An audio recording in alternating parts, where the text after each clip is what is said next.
What if everything you were taught about prayer is backwards? Joel Goldsmith discovered a secret so radical that even his closest students struggled to accept it. This isn't about asking, begging, or repeating affirmations until your mind goes numb. This is about a silence so profound it dissolves every problem without you lifting a finger. The secret: stop praying for things. Stop trying to change God's mind. Stop believing that your words have power to manipulate the universe. The moment you understand this, everything shifts.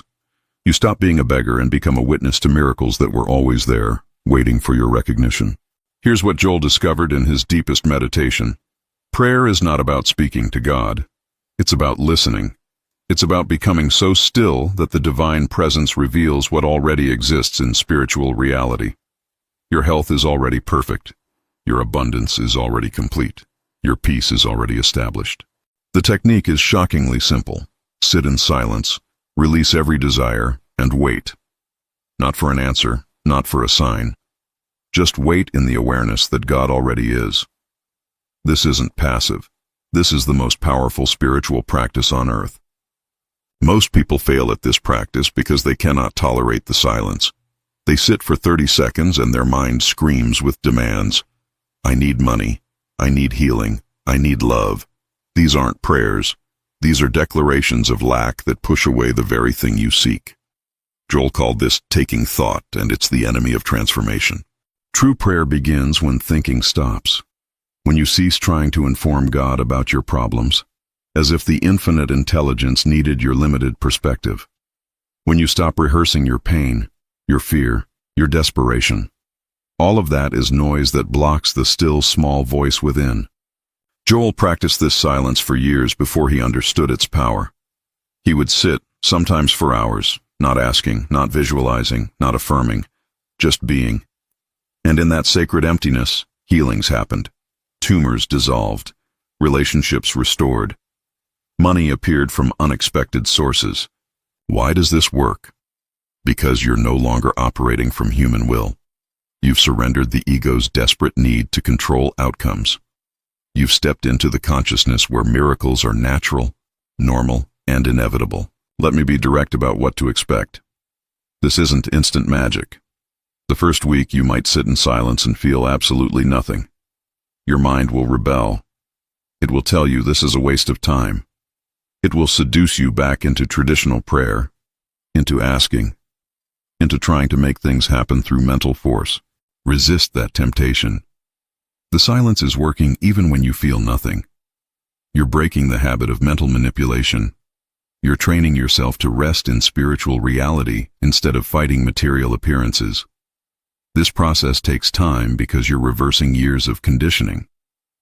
By week 3 or 4, something shifts. You'll notice a quality of peace that doesn't depend on circumstances. Problems that seemed urgent lose their grip on you. Not because they disappeared, but because you've touched something deeper than problems. You've touched the changeless perfection beneath appearances. Joel taught that this practice isn't about fixing your human life. It's about awakening to your spiritual identity. The fixing happens as a natural consequence. When you know who you really are, the material world rearranges itself to match that knowing. Here's the part that shocks most people. You don't need faith for this to work. Faith implies doubt. Faith means you're hoping something will happen. In Joel's secret practice, you're not hoping. You're recognizing what already is. The sun doesn't need faith to shine. Water doesn't need faith to be wet. God doesn't need faith to be infinite. Your only job is to stop blocking the flow with your mental noise.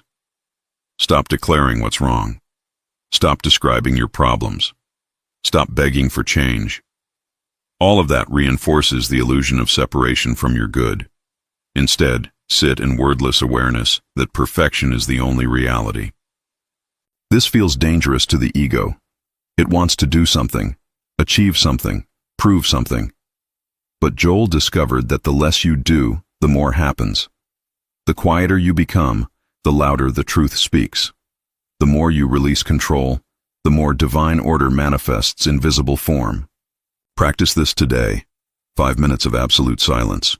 No words, no thoughts, no agenda. Just sit as awareness itself. Let everything be exactly as it is. This is the prayer that moves mountains. This is the secret Joel lived by. Martha was a teacher in Seattle who came to Joel's classes in the 1950s. She had ovarian cancer, stage 3. Doctors gave her 6 months. She tried every form of prayer she knew. Affirmations, visualizations, begging God for mercy. Nothing changed. The tumor grew. Her fear intensified. Then Joel taught her the silence. Stop praying for healing, he told her. Stop seeing yourself as sick. Sit in the awareness that God knows no disease. Martha thought he was insane. How could she not pray for healing when death was approaching? But she was desperate enough to try. For 3 weeks, she practiced. 20 minutes every morning, sitting in wordless silence. Not asking for healing, not visualizing health, just resting in the truth that spiritual perfection is the only reality. Her mind fought her constantly, but she persisted. On week 4, something shifted. Not in her body at first, but in her consciousness. She stopped feeling like a sick woman fighting disease.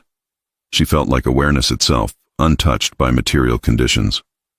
2 weeks later, her doctor found the tumor had shrunk by 40%. Robert was a businessman who lost everything in a bad investment. House foreclosed, marriage failing. Overwhelming sadness so deep he couldn't see a way forward. Every morning felt like drowning in darkness. He found Joel's recordings and heard about the secret practice. At first he dismissed it. How would silence pay his debts? But he had nothing left to lose. He began sitting for 15 minutes each morning, not praying for money, not visualizing abundance, just being still in the awareness that supply is infinite and ever-present. The first 2 weeks, nothing happened. His situation got worse. Creditors called daily. Week 3, something strange occurred. He stopped feeling desperate. The panic that had consumed him began to dissolve. He couldn't explain it. His circumstances hadn't changed, but his relationship to them had. He felt held by something larger than his problems. By week 6, opportunities began appearing. A former colleague offered him a consulting job. An unexpected tax refund arrived. Small amounts, but consistent. Within 4 months, he was financially stable. Within 8 months, he had saved more than he lost. The silence had reorganized his entire reality. Linda suffered from chronic migraines for 12 years. She tried every medical treatment, every alternative therapy. Nothing worked. The pain was so severe she couldn't work, couldn't function. She lived in darkness, literally and metaphorically. Then she discovered Joel's teachings on prayer. She started practicing the silence twice daily, morning and night, 20 minutes each. Not praying for relief, not asking God to remove the pain, just sitting in the awareness that perfect health is her true nature. The first month was brutal. The migraines continued. Her mind screamed that this was useless. But something, Joel said, kept her going. Don't judge by appearances. The spiritual work is happening beneath the surface. So she continued. Week 5, she had 1 migraine-free day, the first in 12 years. She cried with gratitude, but Joel would have told her not to celebrate too much. Celebration of material improvement keeps you focused on the material. She kept practicing, not because it was working, but because the silence itself became her refuge. By month 3, the migraines were gone. Completely. Her neurologist was baffled. Linda knew she hadn't healed a disease. She had awakened to the truth that disease never existed in spiritual reality. These aren't unusual cases. They're normal outcomes when you practice Joel's secret correctly. But notice the pattern. None of these people got instant results. All of them went through weeks of doubt. All of them faced the temptation to return to traditional prayer, to doing something instead of being still. The silence works because it shifts you from human effort to divine grace. You stop trying to manipulate reality and start aligning with it. You stop fighting conditions and start recognizing the perfection that exists beyond them. This isn't positive thinking. This is consciousness transformation. Joel spent decades teaching this, but most people never understood. They wanted techniques, formulas, steps to follow. But this isn't a technique. It's a way of being. It's learning to live from spiritual reality instead of reacting to material appearances. It takes practice, patience, and persistence. The question is, are you willing to sit in silence even when nothing seems to happen? Are you willing to trust that spiritual reality is working even when physical evidence contradicts it? Are you ready to stop being a beggar and become a witness to grace? This is the path Joel walked. This is the invitation before you now. If these transformation stories inspire you, like this video to help others find these teachings, subscribe for more Joel Goldsmith wisdom, and comment. What healing journey resonated most with you? Once you establish the foundation of silence, Joel taught a complementary practice, releasing judgment. Every time you label something as good or bad, you bind yourself to material appearances. Every time you declare, "This is a problem," you solidify the illusion. Judgment is the opposite of spiritual awareness. Start noticing how often you judge throughout the day. This is wrong. That's unfair. This shouldn't be happening. Every judgment is a prayer for more of what you're judging. It's a declaration that material conditions have power over you. Joel called this taking thought, and it's the main obstacle to transformation. The practice is simple. When you notice judgment arising, pause. Don't fight it. Don't judge yourself for judging. Just notice it, then return to silence.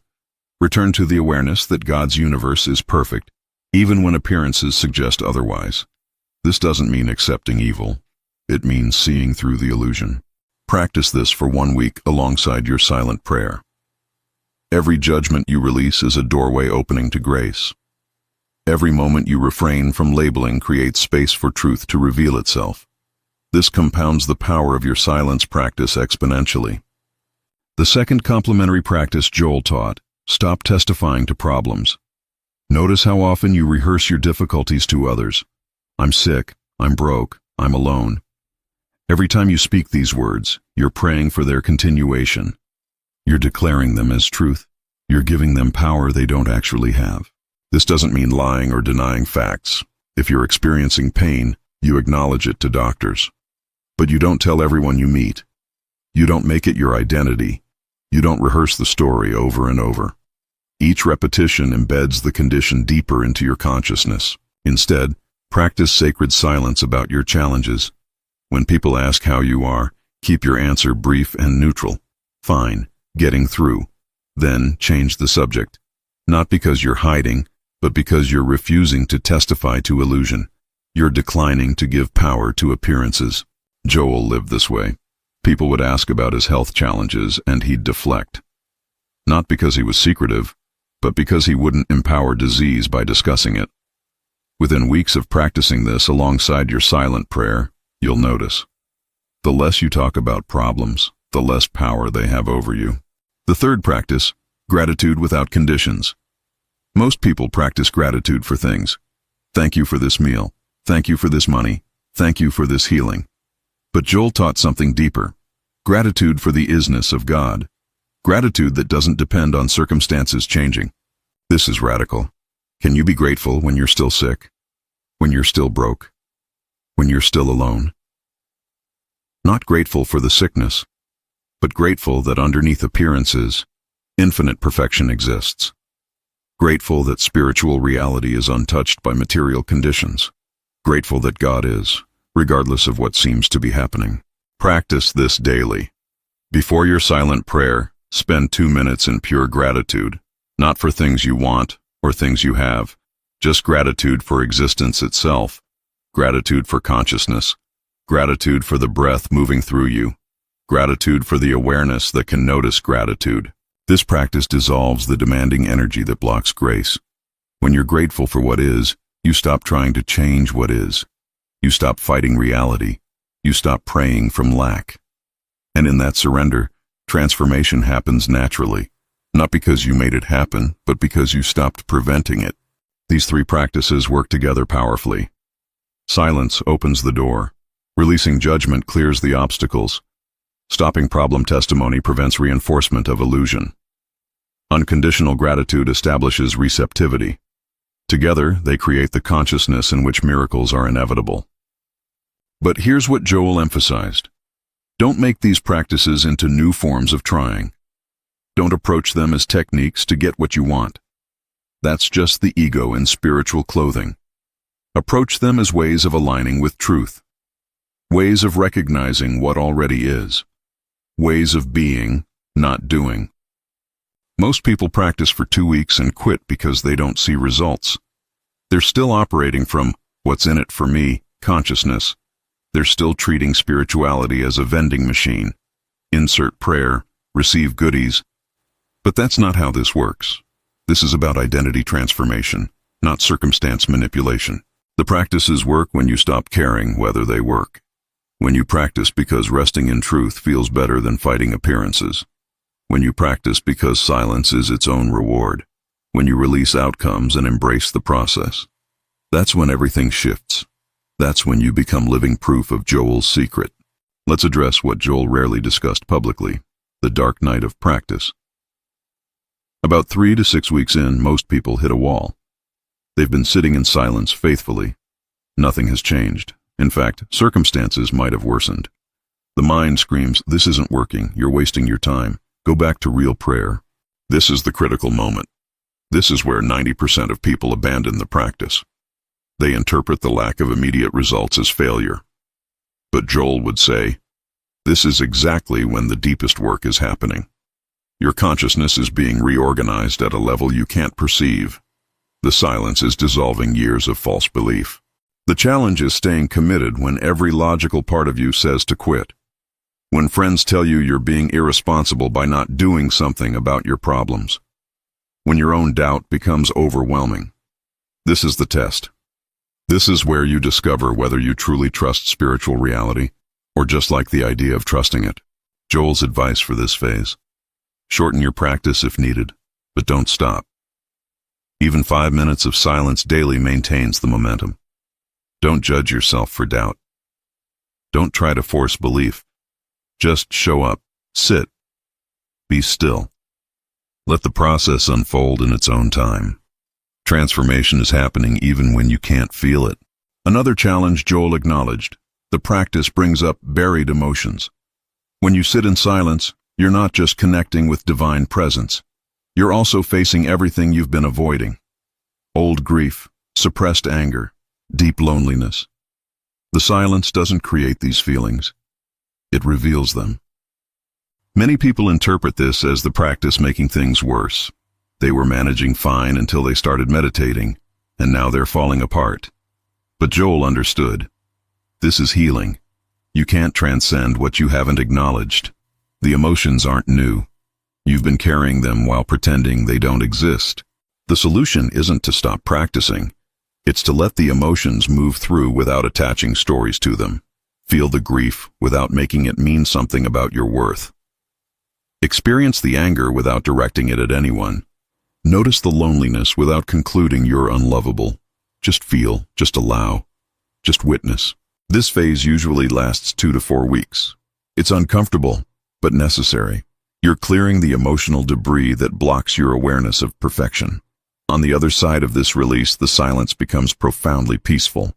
You discover that underneath all the feelings, you are untouched, whole, complete. A third challenge: results that seem opposite to what you want.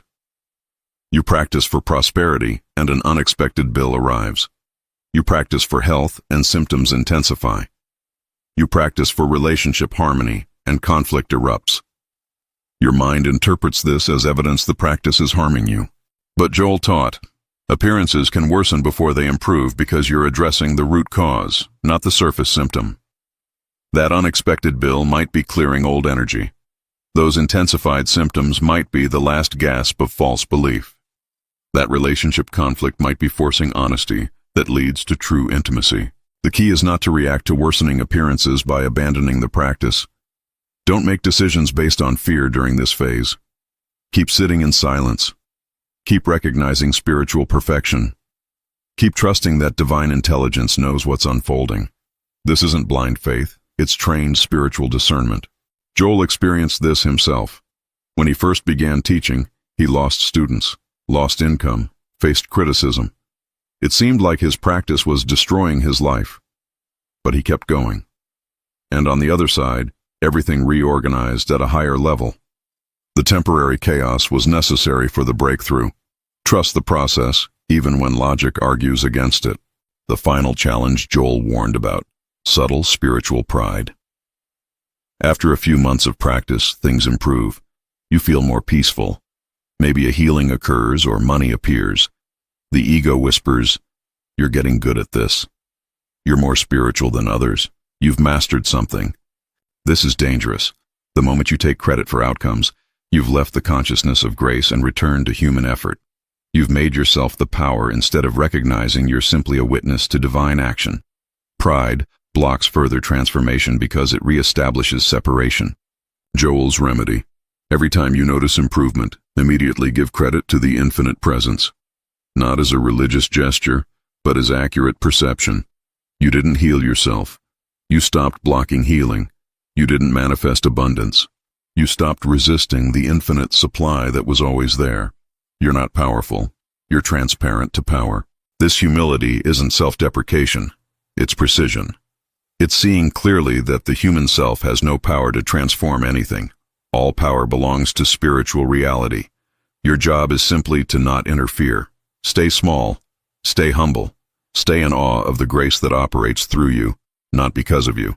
If these challenge-breaking techniques speak to your heart, like to support this content, subscribe for advanced spiritual practices, and comment, which obstacle are you ready to transform now?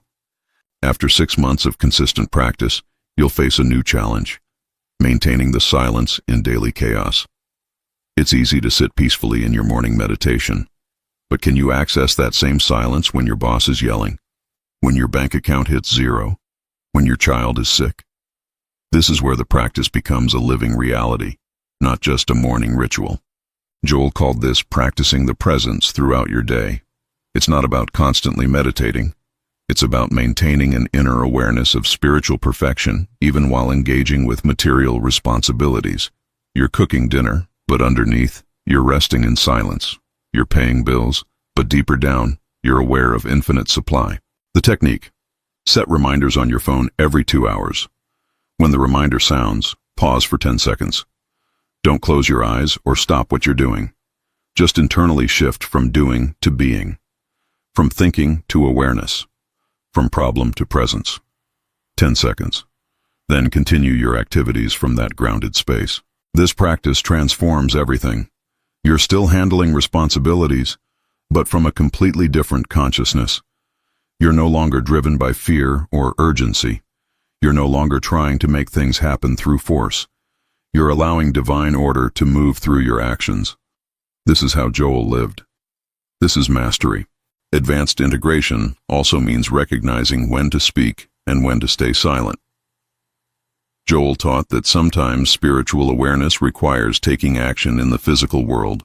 You don't sit in silence about medical care and refuse to see a doctor. You don't ignore financial obligations because you're practicing spiritual supply. That's not wisdom. That's spiritual bypassing.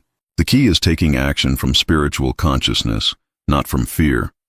You see the doctor, but you don't invest the doctor with ultimate power. You pay the bill, but you don't believe money is your source. You address the relationship issue, but you don't make the other person responsible for your peace. See the distinction? Joel practiced this constantly. He would refer students to physicians while simultaneously treating their cases spiritually. He would discuss practical financial matters while resting in the awareness of infinite supply. He engaged fully with the human experience without believing the human experience was ultimate reality. Practice this integration. When facing a practical decision, first sit in silence for 5 minutes. Let the urgency dissolve. Let the fear quiet. Then, from that centered space, take whatever action feels appropriate. Not action to fix a problem, but action as an expression of divine intelligence moving through you. Another aspect of advanced practice: dealing with other people's emergencies. Someone calls you in panic about their crisis. Your old pattern is to either absorb their fear or try to fix their problem. But Joel taught a different way. You listen with compassion while internally remaining in the silence. You see past their story to their spiritual perfection. This doesn't mean being cold or dismissive. It means holding space for their humanity while knowing their divinity. It means not buying into their narrative of limitation. It means silently recognizing the truth about them while they're telling you about their problem. This is the most powerful gift you can give anyone. You might offer practical help if appropriate. You might just listen. But underneath whatever you do externally, you're resting in the awareness that this person is already whole, already provided for, already healed. You're not trying to change them. You're seeing truly, and that seeing has power. Joel did this constantly. Students would pour out their troubles, and he would listen with perfect attention. But he wasn't absorbing their energy. He was holding the consciousness of perfection. Often, just being in his presence, people's problems would begin to dissolve. Not because he fixed anything, but because he refused to believe their story of limitation. The ultimate integration. Living as if you're already who you're becoming. Not pretending, not faking, but genuinely resting in the truth that your spiritual identity is already perfect, already complete, already fully expressed. The human experience is slowly catching up to what's already true. This is subtle but revolutionary. Most people wait for circumstances to change before they allow themselves to feel peaceful, abundant, healthy. But Joel taught the reverse. Embody the consciousness first, and circumstances will rearrange to match. Be peaceful now, regardless of chaos. Be abundant now, regardless of your bank balance. This isn't about lying to yourself. It's about recognizing which reality is ultimate. The spiritual perfection is real and permanent. The material appearance is temporary and shifting. You're choosing to identify with what's true rather than what's apparent. You're living from the inside out, not the outside in. Practice this today. Move through your activities as if you're already the person you're becoming. If you're treating for health, walk like a healthy person. If you're treating for abundance, make decisions like an abundant person. Not from ego, but from the quiet knowing that spiritual reality is more real than material appearance. This is living the secret. You've now practiced for months, maybe a year. Your life has transformed in ways you couldn't have predicted. Not because you manipulated outcomes, but because you stopped interfering with divine order. But here's what Joel would want you to understand. The transformation isn't about better circumstances. It's about a completely different identity. You no longer see yourself as a body that gets sick and needs healing. You see yourself as consciousness that cannot be touched by material conditions. You no longer see yourself as a person who needs money. You see yourself as an expression of infinite supply. You no longer see yourself as alone. You recognize you're eternally one with the source of all. This shift in identity changes everything. Not because you're getting what you want, but because you no longer want from a place of lack. You're no longer trying to become something. You're recognizing what you already are. The desperate seeking stops. The anxious striving ends. You rest in being. Joel spent his entire ministry trying to convey this. The point isn't to heal your body or improve your finances. The point is to wake up to who you truly are. And when you do, the body takes care of itself. The finances arrange themselves. Everything falls into place because you're no longer standing in the way with your human will. At this level of practice, prayer becomes your natural state. You're not praying at certain times. You're living in prayer. The silence isn't something you do for 20 minutes. The silence is who you are. You move through life from that inner stillness, and it radiates into everything you touch. People feel different around you, though they can't explain why. Your presence calms them. Your words carry weight. Not because you're trying to influence anyone, but because you've become transparent to something larger than yourself. You're not the power. You're the space through which power flows. This is what Joel embodied. Students would describe sitting in a room with him and feeling their problems dissolve without him saying a word. He wasn't doing anything to them. He was simply being what he was. Awareness resting in the truth of spiritual perfection. That consciousness is contagious. You don't have to be Joel to experience this. You just have to be willing to keep practicing beyond results, beyond improvement, beyond even transformation. Keep practicing until the practice disappears, and you're simply living as conscious awareness. That's the secret behind the secret. That's the destination Joel was pointing toward all along. Let's talk about what comes after transformation, because there's a subtle trap even here. Making transformation into a new goal, making enlightenment into another achievement, making spiritual mastery into ego food. Joel warned against this. the seeking never truly ends. It just becomes more refined, more subtle, more enjoyable. You don't arrive at a place where you've made it and can now coast. Every day you choose again. Every moment you return to the silence. Every situation you practice seeing truly. This isn't a burden, it's a joy. It's the most natural thing in the world once you stop fighting it. Some days you'll forget everything you've learned. You'll react from fear. You'll get caught in appearances. You'll try to force outcomes. This is normal. This is human. Joel had these moments too. The difference is, you now know how to return to center. You know the way home. The silence is always waiting. The practice becomes less about achieving something and more about being faithful to what you know. Faithful to the truth you've glimpsed. Faithful to the silence that has proven itself trustworthy. This faithfulness isn't effort. It's love. It's recognizing what has value and choosing it again and again. So, here you are. You know the secret Joel lived by. You know the practice that changes everything. You know the challenges you'll face and how to navigate them. You know what total transformation looks like and how to embody it. The question is, what will you do with this knowledge? Because knowledge without practice is useless. You can know everything about silence and never sit in silence. You can understand every principle and never apply a single one.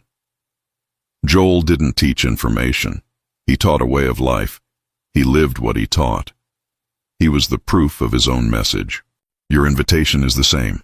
Become living proof, not to impress anyone, not to achieve anything, but because you've glimpsed something true, and you can't pretend you haven't. You've heard the call to a different way of being. You've felt the pull toward silence. You know deep down that this is your path. Start today. 5 minutes of silence. No words, no thoughts, no agenda. Just being, just presence. Just the awareness that beneath all appearances all is well. All has always been well.